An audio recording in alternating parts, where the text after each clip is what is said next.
안녕하세요. 로엘의 이태호 대표 변호사입니다. 이원하 변호사입니다. 변호사님, 성매매 사건이 요즘 저희 로펌에도 많이 문의가 들어오고 그러는데 맞습니다. 지금 연예계에 완전 빅뉴스가 떴어요. 지금 유튜브에서 라붐 유리 씨가 자기 개인 유튜브 채널에 전 남편을 약간 저격하는 영상 같은 거를 올리셨는데 그 내용이 성매매 업소 같은 실장이랑 통화하는 내용을 올렸다고 하더라고요. 맞아요. FTA일랜드 출신의 최민환 씨죠. 네. 그분이 유흥업소 직원분이랑 수차례 음. 새벽에 통화를 하는 그런 내용인데 네. 거기에는 뭐 호텔 얘기도 알아보는 것도 나오고 있고, 아가씨 마치- 얘기도 나오고. 맞아요. 네. 뭐 아가씨를 만날 수 있느냐라는 둥 아니면 뭐 아가씨랑 마치 성관계를 할 것 같은 그런 네. 분위기의 대화를 나누는 내용이라든지 네. 이런 근데 것들이 다 드러나 있죠. 이게 놀라운 게 이거를 보고서 이게 오늘 업로드가 됐는데 또 일반 시민들 중에 어떤 분들이 이거를 또 고발을 해서 맞아요. 지금 이게 매사 착수가 들어갔다라는 언론 지금 보도까지 있거든요. 지금 이렇게 사건은 되면 어떻게 되는 거죠? 예를 들어서 모르는 사람이 단순 제보로 신고를 한 거라면은 아예 각하처분이 돼서 사건 진행이 안 될 가능성이 높아요. 근데 지금은 이미 알려져 있는 상황이고 시민단체의 이름으로 고발이 됐다고 네, 알고 네, 있기 네. 때문에 그렇다면 경찰 입장에서도 일단 수사에 들어가야 되지 않을까 생각은 하고 있습니다. 저희 구독자분들도 궁금해 하실 건데 성매매 사실 어떤 나라에선 성매매가 합법이다 이런 나라들도 있는데 우리 대한민국에서는 불법이란 말이죠. 성매매에 대해서 사람들이 봤을 때 어떤 인식을 갖고 있는지 궁금하거든요. 보통 성매매 업소를 운영한 분들만 처벌을 세게 받지 성매매를 실제 한 사람은 처벌을 약하게 받는다. 네, 네. 심지어는 뭐 재판에 가지 않고 네, 네. 기소유예면 끝날 수 있다. 뭐 존숙골 다녀오면 된다. 이런 통념이 많이 있거든요. 꼭 그렇다고 단정 지을 수는 없는 단정 거죠. 지을 수 없어요. 네. 그리고 점점 더 기소유예 받기가 어려워지고 네, 있고 네. 사실 요즘에는 초범인 경우에도 형사처벌을 받는 경우가 많습니다. 굉장히 많아요. 성매매 사건들을 일반 남성분들이 저도 많이 듣는 질문인데 초범이면 기소유예 이런 얘기를 많이 하는데 최근에도 보면 성매매 초범인데도 벌금 처분을 받은 제주도 모 의원도 있고 맞습니다. 그런 사건들도 보면 무조건 기소유예다 이렇게 볼 수는 없는 것 같아요. 더군다나 굉장히 잘못 알려져 있는 그런 네. 상식 같은 것들이 있는데 성매매는 현장을 덮쳐야 처벌이 가능하지 네, 네. 다른 전화통화 내용으로는 처벌을 할 수가 없다. 이렇게 잘못 알고 계시고 그게 마치 상식인 것처럼 퍼져 있어요. 전혀 아니거든요. 그래서 실제로 성매매 사건에서 범행을 부인하다가 오히려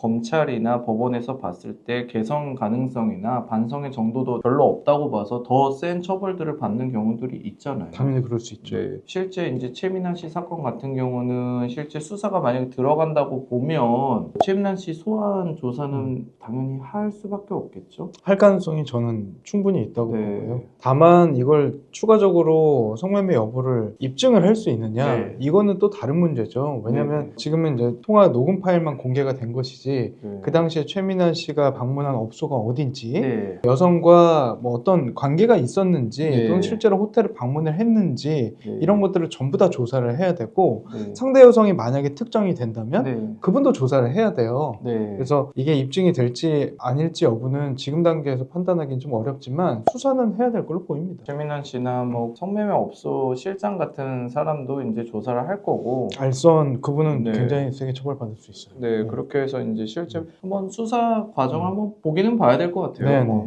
어떻게 될 거라고 딱 저희가 지금 상황에서 예상하기는 사실 어려울 것 맞습니다. 같고요. 성매매 사건은 보통 적발이 어떤 식으로 되나요? 지금 최민환 씨 같은 경우는 너무 이례적인 거고 보통 어떤 식으로 적발되나요? 보통 아까 말씀드렸듯이 현장 적발하는 경우들도 생각보다 네네. 많아요. 경찰이 신고를 받고 출동을 해서 성매매 업소 현장에서 밖에서 대기를 하고 있다가 나오는 순간에 들어가서 검거를 하거나 아니면은 진짜 다큐멘터리 같은 데서 보는 것처럼 뜯고 들어가는 경우도 있고요. 실제로 저희 회사 사건이기도 한데 아예 체증을 영상을 다 찍어버리더라고요. 맞아요. 요즘 체증팀이 아예 들어가서 성매매하는 현장 자체를 혹시라도 부인할까봐 영상을 아예 다 찍어버리는데 그런 식이면 사실 범행 부인하기는 거의 불가능한 거죠. 사실상 불가능한 네, 하죠. 네, 네. 두 번째는 장부, 데이터베이스 이런 거. 맞아요. 맞아요. 그렇게 해서 업소를 어쨌든 털게 되면 네. 거기서 장부가 나와요. 네. 이 사람들이 뭐 장부를 작성을 안 한다고 광고를 하는 분들도 많은 걸로 알고 네, 있는데 장부를 작성 안 할 수가 없죠. 매출 관리를 저는 해야 장부 되는데. 작성 안 하는 업소를 본 적이 없는 것 저도 같은 단 한 번도 게 본 적이 없어요. 성매매 알선업자 사건들을 뭐 하게 되거나 기록을 보게 되면 블랙리스트 같은 걸 꼭 만들기 위해서라도 꼭 만드는 것 같아요. 이거는. 맞아요. 그 장부에는 고객들의 명단이나 특성이나 뭐 전화번호, 이름이나 뭐 그렇죠. 직업, 뭐 심지어는 차번호. 옷차림 그런 것까지 다 기재가 돼 네. 있어서 그걸 통해서 수사가 시작이 되는 거죠. 네네. 최근에 저희 회사 사건이기도 한데 뭐 계좌에 이체한 내역이 있다, 맞아요. 뭐 이런 네. 것들도 있고. 단순히 통화 내역이나 계좌이체 내역으로는 또 입증이 안 된다 이렇게 생각하시는 분들도 많고 그리고 이게 보통 성매매 업소 하나를 털면 정말 뭐 몇백 명에서 많게는 진짜 몇천 명까지도 나올 수 있거든요. 이게 데이터베이스를 그런 업소들끼리도 약간 공유하고 그런 게 있는 것 같더라고요. 그렇죠. 보니까. 네. 그러면은 경찰 입장에서 이렇게 많은 사람들 조사 절대 못한다 이런 얘기들도 누군가 하는 거를 들었는데 아니에요. 정말 몇천 명을 한 명 한 명 다 연락해서 불렀던 작년에 있었던 충북청 네. 사건도 있었고요.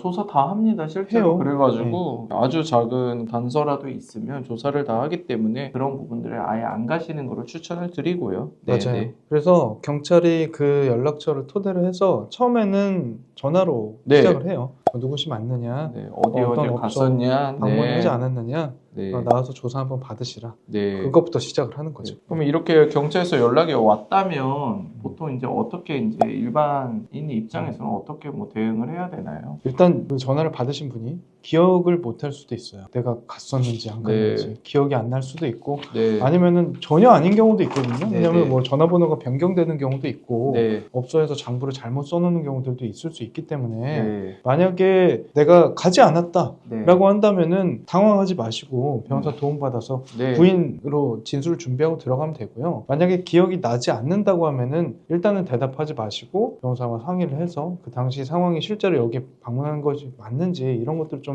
어느 정도 체크를 해보고 들어가야겠죠. 형사 사건이고 특히 성범죄 카테고리에 있는 사건이기 때문에 단순하게 생각하지 말고 꼭 형사 전문 변호사들이랑 상담을 하고서 경찰 조사 때도 변호사들이랑 함께 가시고 그런 걸 추천을 드리는 게 죄가 있고 없고를 떠나가지고도 죄가 있어도 기소의 처분이라든지 이런 좋은 처분을 노려봐야 될 필요성은 누구한테나 있는 거고요. 또 만약에 죄를 안 줬는데 경우에 따라서 무슨 장부에 뭐 잘못된 전화번호가 찍혀 있다든지 뭐 수사기관에서도 사람이 하는 일이니까 실수를 할 수도 있기 때문에 억울한 부분들은 또 밝혀야 될 부분이라고 맞아요. 보거든요. 그리고 네. 실제로 저희 의뢰인 중에는 호기심에 전화만 해본 분도 계셨어요. 무죄 판결 받으신 분도 네, 있고요. 무죄 판결 네. 받고 잘 네. 나오셨고 네. 그래서 부인할지 인정할지 여부를 전문가랑 상의를 해서 결정을 하셔야 되는 거고요. 이게 성- 무턱대고 부인하는 거는 굉장히 위험할 수 있으니까 네, 성매매 관련된 처벌 수준이 어떻게 법정형이 돼 있죠? 기소유예 아니면은 뭐 과태료 내듯이 뭐 몇만 원 내면 된다고 잘못 알고 계신 분들이 굉장히 많아요. 근데 성매매 알선 행위의 처벌에 관한 법률이 있죠. 이 법상 성매매를 한 사람도 징역도 처벌을 할 수 있게 1년 되거든요. 이하로 써 네, 있어요. 1년 이하 300만 원 이하의 벌금을 네, 처벌을 네, 할 수 있게 네. 되어 있고 만약에 상대 여성이 미성- 아동 청소년이라면 굉장히 1년 큰 이상 처벌. 10년 이하 징역, 2천만 원 이상 5천만 원 이하 맞아요. 벌금인데 1년 이상인 거예요. 네, 1년 이상. 엄청난 처벌이죠. 그래서 아예 다른데 의외로 뭐 조건 만남이라든지 이런 걸로 통해 가지고 미성년자와 성관계를 하는 경우들이 정말 많아진 것 같아요. 제가 처음 변호사 됐을 때랑은 완전히 다른 게 트위터라든지 무슨 SNS 저는 잘 모르는 처음 들어보는 SNS 통해서 하는 경우들이 있는데 밧줄 패밀리 같은 어떤 여학생들이랑 이렇게 해가지고 한다는데 이게 감옥 가냐 안 가냐를 걱정해야 되는 문제거든요. 맞습니다. 네네. 그리고 이게 단순히 어플을 통해서 누군가를 특정해서 만났으면 이 사람이 불특정 다수를 상대로 한 것이 아니기 때문에 성매매가 아니다 이렇게 생각하시는 분들이 있거든요. 근데 전혀 아니에요.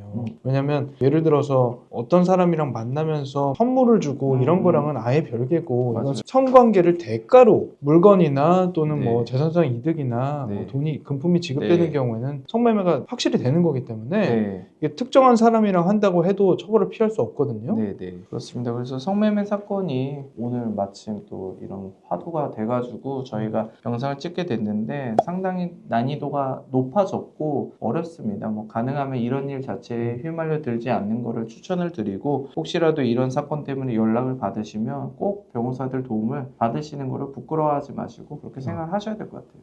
맞아요. 그리고 하나 첨언을 드리자면 부끄러운 것도 부끄러운 거지만 경찰에서 내가 변호사랑 같이 들어가면 보면 이 사람이 범죄를 저질렀기 때문에 변호사랑 같이 왔구나 음. 이런 생각을 한다고 그걸 걱정하시는 분들이 계세요. 근데 사실 억울하기 때문에 변호사를 선임을 하는 그렇죠. 거고 그렇죠. 형사 절차를 경험해 본 적이 없기 때문에 법률 전문가의 도움을 받아서 절차 내에서 할 수 있는 것들을 진행을 하는 거거든요. 네네. 실례로 경찰 수사관님들 입장에서도 변호사가 들어오는 경우에 일하기가 편하다고 얘기하시는 분들이 굉장히 많아요. 아무래도 뭐 저희가 뭐 법적인 쟁점이나 이런 걸 미리 또 정리해서 가서 얘기를 하고 맞아요. 그러니까 저희는 되는 네. 사건이랑 안 되는 사건을 구별을 해서 네. 수사를 원활하게 진행할 수 있도록 도와드리기 때문에 그런 부분은 절대 걱정하실 게 아닙니다.